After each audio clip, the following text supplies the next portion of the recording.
I loved his story about mining on his MacBook Pro in his math class at NC State. And the professor's trying to talk about math and his computer's like, you know, she's like, can you turn your laptop down?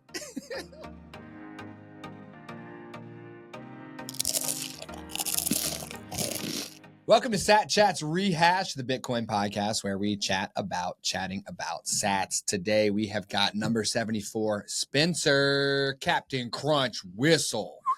Number 75, Konrad, Bitcoin gives you muscles.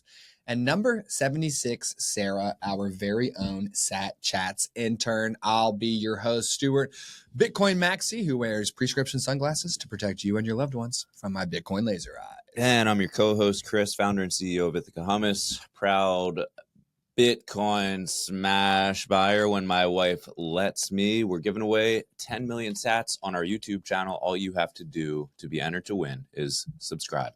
So, Spencer, number 74. Love Spencer. What I love is that episode 2, number 2, Jorma, my brother, we talked about Spencer. Without using his name. I couldn't remember his name. All I could remember is that it started with the letter S. And 72 episodes later, Spencer appears in person to tell us a story about discovering Bitcoin early and mining it in various forms for almost a decade. And now the dude's just chilling. I mean, I don't know if we specifically say that in the episode, but you might be able to gather that what it's like now for him is that he's chilling. I mean, he discovered Bitcoin mining so early. 2010. And actually went on like a journey of like, all right, I'm mining on my laptop. Oh, I got to make this operate. He's an entrepreneur. This guy built a Bitcoin mining company. Wow. Essentially, it was an operation. I don't know how many people did it. I don't know what that operation looked like, but he scaled it up. That's a good point. He scaled it from, I'm on my laptop, kind of messing around, not sure what this is. And he saw the value. And he was like, and he even said it. He's like, he realized we're printing money. Yeah. How do I drive down to Miami and get this like ASIC thing? And how do I do that? And he, you know, he started here and he moved on and up and up and up and up and he scaled it. And man, I mean, then he did that until 2020 or 2021. Yeah. Like basically like a decade of mining. I just can't even the first decade, not any decade, the first decade. I just cannot even imagine how much Bitcoin he successfully mined. How much of it did he hang on to? Who knows? Yeah. Probably quite a lot. Enough. He accumulated so much Bitcoin that, yeah, I mean, he's just living. Yeah. Yeah. I loved his story about mining on his MacBook Pro in his math class at NC State.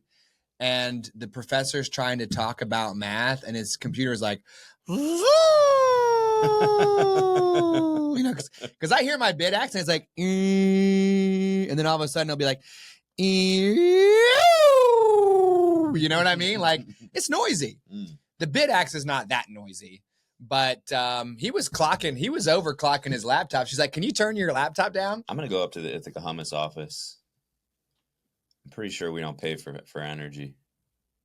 You guys should be, first of all, you should let Sat Chats be the benefactor of Ithaca Hummus Energy or whatever. Like it should be like chickpeas heated. Like Sat Chats presents chickpeas that have been heated to the correct temperature. Cause like we have like mining rigs that like heat your hummus. Dude, think about, and I know you said this before, the slice of the market that is a Bitcoiner is not enough to make everything Bitcoin focused. No. But you also think about what Nico said when we went on Simply Bitcoin, and he was like, guys, we got a Bitcoiner making hummus. I'll never buy another hummus again. Mm-hmm. I'll only buy Ithaca hummus because it is a Bitcoiner's hummus. Yeah. And so there's a difference between the entire market and an incredibly passionate group that is a slice of that market, right? Mm-hmm. Yeah, that early adopter niche, when you were talking, I was obviously thinking a little bit about that. And I think they're always important. And almost the best brands think about who that target consumer is, and they exclusively make decisions for that group. Yeah, it's like a tight core. Yes. So here comes the conversation again. Who are we trying to reach? Pre-coiners. Who is our early niche audience that is going to clap on to our mission of doing the Lord's work? Because they can see it all the way. And help us reach who we're trying to reach. Yeah, it's Bitcoiners. It's Bitcoiners. Yeah. But it's but here's the thing. I'm going to get Chris mode. It's a specific Bitcoiner, isn't it? Yeah. Well, great. Let's define that further. What do you think? What are you saying? I think two things are coming to my mind quickly.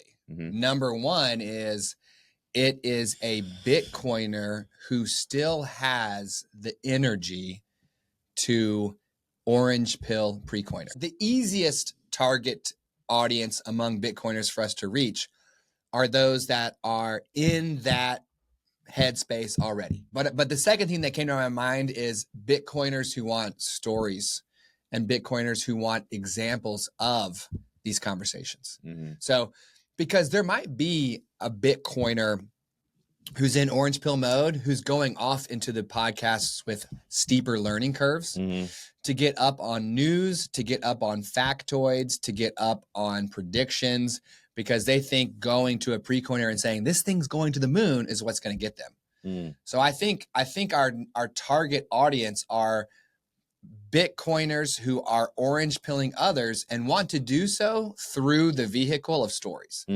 Because when I think about Konrad's episode, which we're going to get into today, the back half of it was more topical.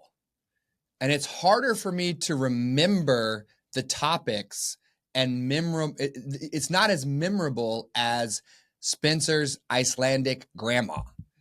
It's not as memorable as number 27 Adam's lost laptop with $40 million worth of Bitcoin on it. Yeah. I'm not saying that we don't want to drive at high value content for pre-coiners. I'm just saying that stories are part of the mix. That's like the glue that helps the factoids settle into place. They are. My suspicion is that you have to start off hard and heavy with what the back half of Konrad's episode looked like. Because when you hit hard with factoids, it's very clear to whoever's listening, like, I'm getting a lot of value out of this. And if you can establish that up front, then you've earned the license to take a little bit more of the long, windy path of storytelling, which is you need both. Yeah. They both serve a purpose. The factoids and the quick hit stuff lets them know that when they listen to Sat Chats, they're going to get a lot of value very quickly.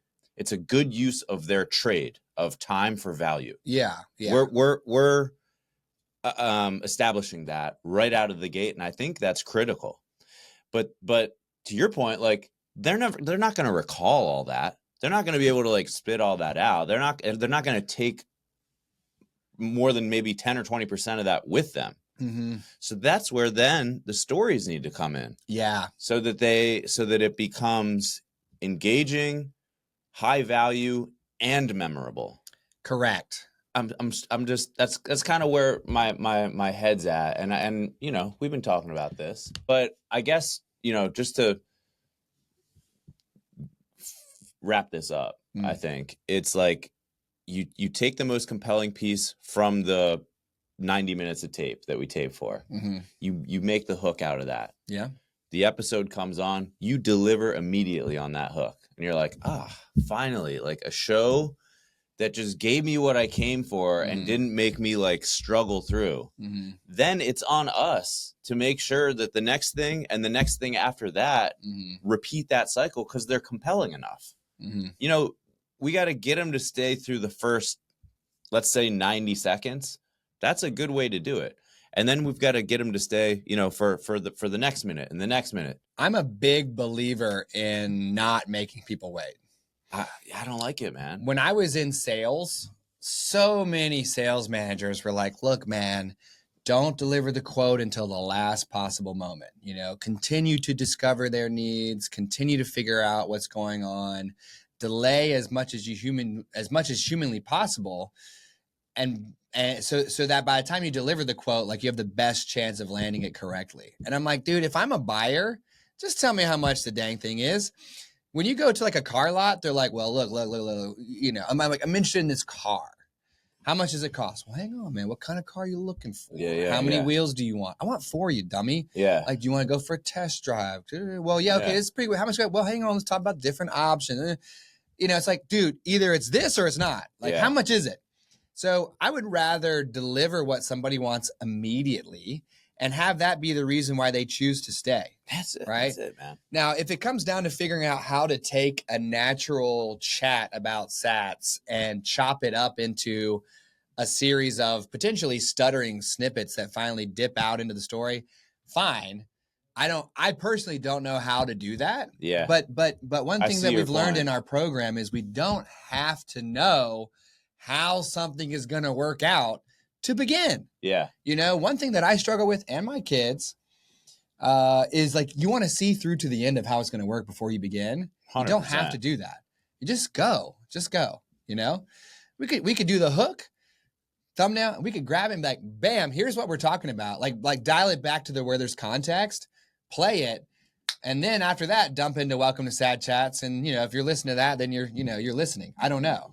But we can experiment, man. Yeah. We are allowed to experiment. Oh, we have to. Yeah. And that's the only place we need to go from here is just test and try and learn. And And by the way, his hook makes me feel like I'm going to be treated to a pretty fast-paced historical expose on government money mismanagement. Mm-hmm. Okay.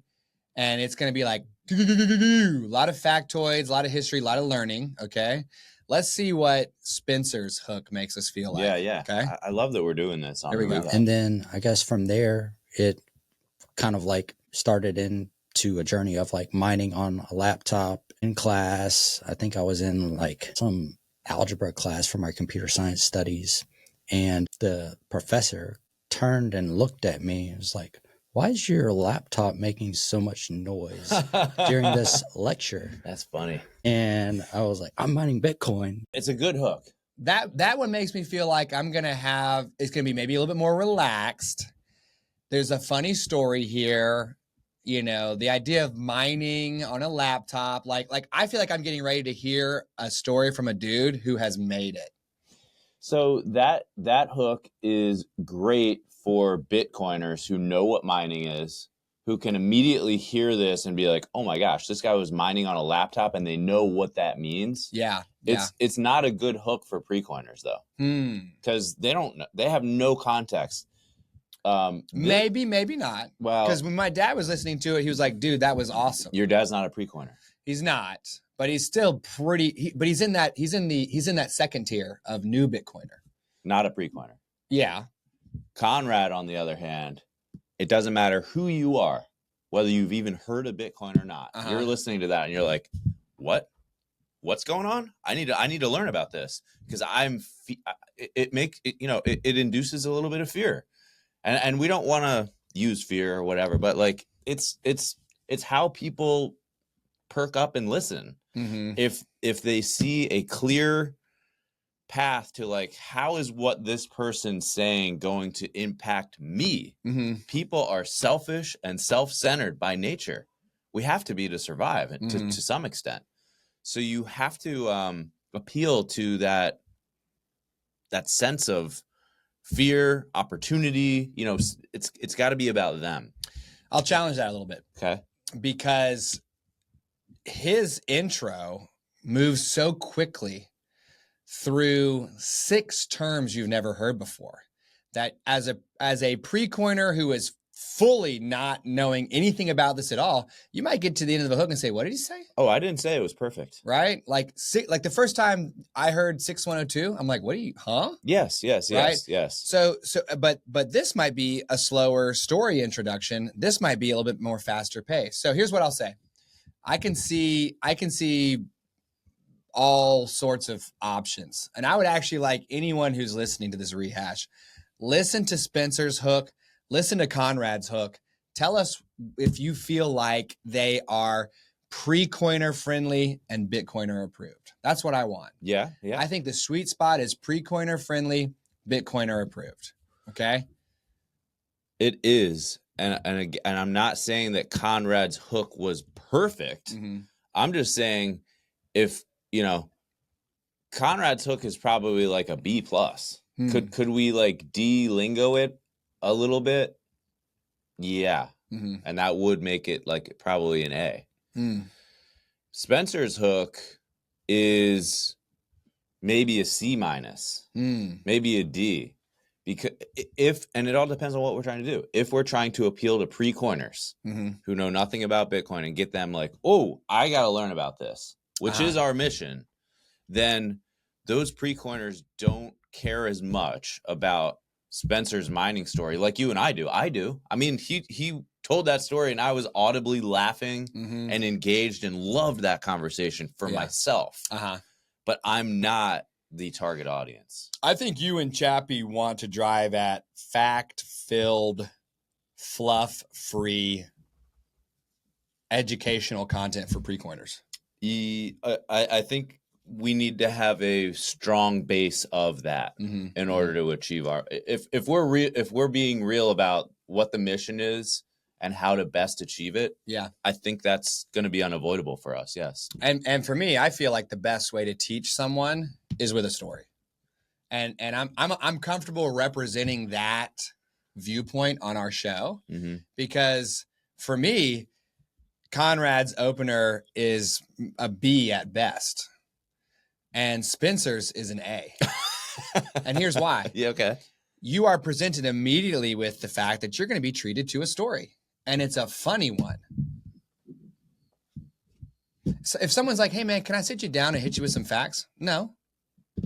Can I sit you down and tell you a funny story? Yeah, man. What's up? Well, let's dive into the analytics of the two. Yeah. Well, let's see. How do we do here? Spencer wrecked. 60 views? Come on, man. 68 views. Konrad, 280 views. Yeah. Now, here's what I'm interested in. Is it this slightly conspiratorial title? Because Spencer's is, can Bitcoin make you ungovernable? Which I think is freaking dope. Konrad's is, why will governments target Bitcoiners? That is kind of black helicopter mode. But that title doesn't necessarily serve pre-coiners. Look, man. I don't know if his one thing I will say is Captain Crunch Whistle on the thumbnail is freaking the bomb. So anyways, short story long, please help us reach pre-coiners. Okay. We are producing content at an incredible clip. And what we want to do is understand the YouTube wizardry and understand our audience and understand the audience we want and the audience we have and how to, there's so much that we have to braid together. We're just going to try doing it one episode at a time. Yeah. Okay. So we're at the, I think this episode's been great. Yeah. Okay. Now we got to just let's rip through these. Yeah. So we had Spencer, early Bitcoiner, new Stewart from a job that they used to work together, started mining Bitcoin early back in 2010, mined it for 10 years, sold it, accumulated it. The guy is an OG Bitcoin legend. Yeah, I would say he had a great mining story for people who are interested in mining and the history of mining. And he's also an excellent example of what happens when you adopt a Bitcoin standard. Okay. Yeah. I'm trying to reach pre-coiners by letting them know that if they walk through this door into the Bitcoin Welcome Center, everything else is going to work out. Yeah. And it might take me 45 minutes to get there. Okay. But the proof is in the pudding, my guys. Yeah. Okay. Yeah. Next step. All right. Then we had Konrad. Konrad works at Bitcoin Well. We talk about Bitcoin Well all the time. They are a non-custodial exchange for Bitcoin. Mm-hmm. We love Bitcoin Well. We got to meet Konrad out at the Las Vegas convention, the Bitcoin convention. Yeah. Had a lot of fun out there. He loves our show, guy. and he loves that we're focused on orange pilling pre-coiners. Yeah. Yeah. And he shared why Bitcoin is so important to him on his episode. Yes. And it's basically to have private property that the government cannot take from you. Yep. So Konrad came out of the finance world, which was where he started his career, and made his way over into Bitcoin. I think he told us a story about how he was a teller at a bank and noticed something that I would say was a little counterintuitive for me to hear, which was that the older generations, the ones who had been impacted by financial crisis in their lifetime, or maybe in their parents' lifetime, were more receptive to learning about and understanding the benefits of distributed Basically, the benefits of having money the government can't yank from you. Yes.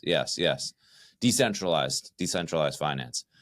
Then we had Sarah, yeah. who number 76, Sarah, who is our intern, who goes to Chapel Hill. So she is a college student. Yeah.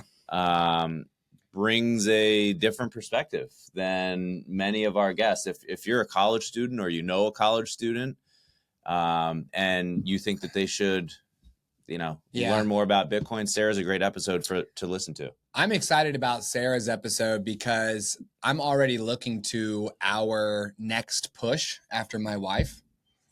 And I'm most interested in going after teenagers and college kids, because there's a part of me that thinks Bitcoin might be uninteresting to them, because in a different way from someone who's already missed the boat, quote unquote, it's kind of like, Bitcoin is for millennials or whatever. Like, that's not for me. Like, I want to reach them and be like, y'all, before you start a career, please select the correct money at the character select screen. Yeah. Make sure it's the right money. When you go out and work your little crappy beginner job that doesn't pay very much, live well below your means and then drive every available dollar into Bitcoin. Yes. Because you're going to save yourself a world of time and trouble and energy and hurt if you just pick the right money. I mean, just do what Jack Mallers does from the beginning. He saves in money that goes up in value over time, and he spends and borrows money that goes down in value. Yeah. I mean, you can start, it's a different value proposition for someone who hasn't really earned anything in their life yet. It's just start out that way. Mm-hmm. You'll never know another way, and your life will be, it'll change your life. Yeah. Completely change your life. They have an opportunity to do it right from the start. And that's kind of where I want to focus next. But we need to seek the group conscience on if that's something that we actually want to do. Oh, I'm in. So let's see what the Chat Master Infinity said about these three. Chappie's take on these episodes. She said Spencer's episode was most engaging when Spencer linked his hacker culture roots to Bitcoin's peer-to-peer freedom money. So his 2,600 meetups, his Captain Crunch whistle. Tangible nostalgia, like mining on a 2011 MacBook and buying ASICs out of car trunks, keeps longtime Bitcoiners nodding and shows newcomers the tech's DIY origins.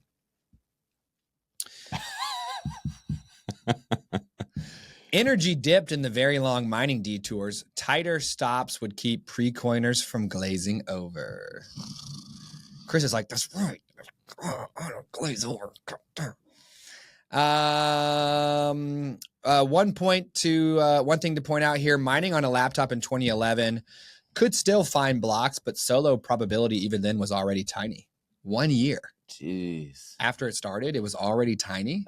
Most early miners joined pools by 2010. Holy cow. That's insane, dude.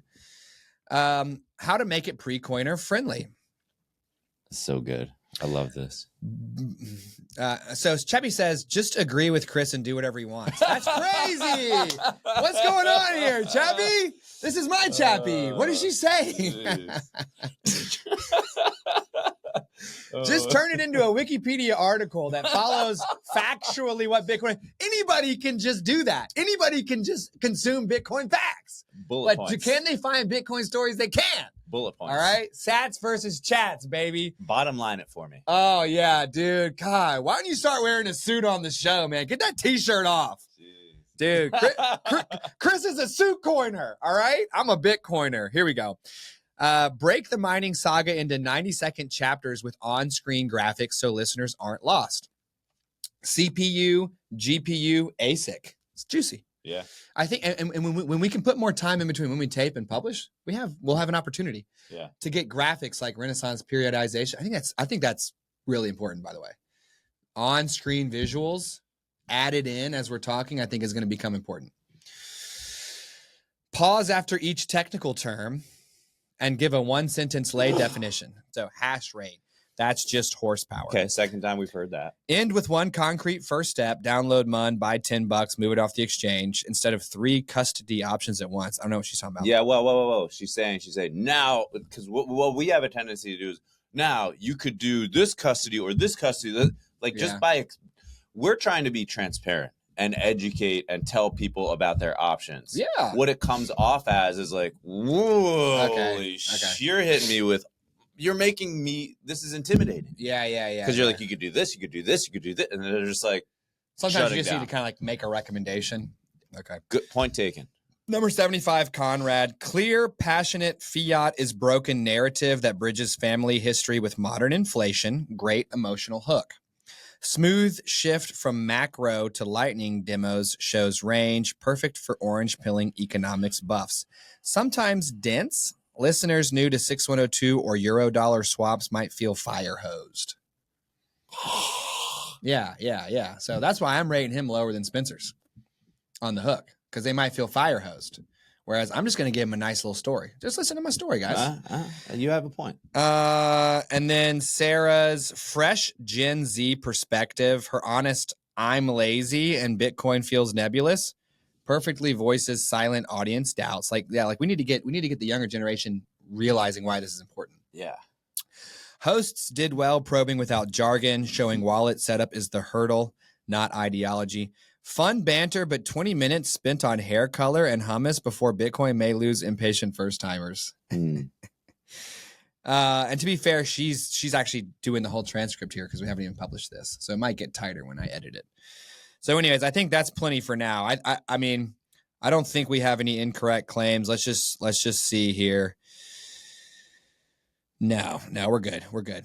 So that was number 74, Spencer, number 75, Konrad, and number 76, Sarah. You got to hear a lot about how we are searching for clarity on who our audience is now, how to serve them now, how to make content that serves our audience now, that serves our desired audience later, how we can reach everyone. And quite frankly, I mean, you Satillionaires sharing this with your pre-coiners and with other Bitcoiners is going to be a tremendous help to us. Huge. Right now, that's so critical. And early adopters are the most important thing to a new business, to a new brand. We love our early adopters. We love our Bitcoiners who have latched onto this. Yes. I just think that we should make it clear that like the best thing that you can do now that you're already subscribed and you're in here with us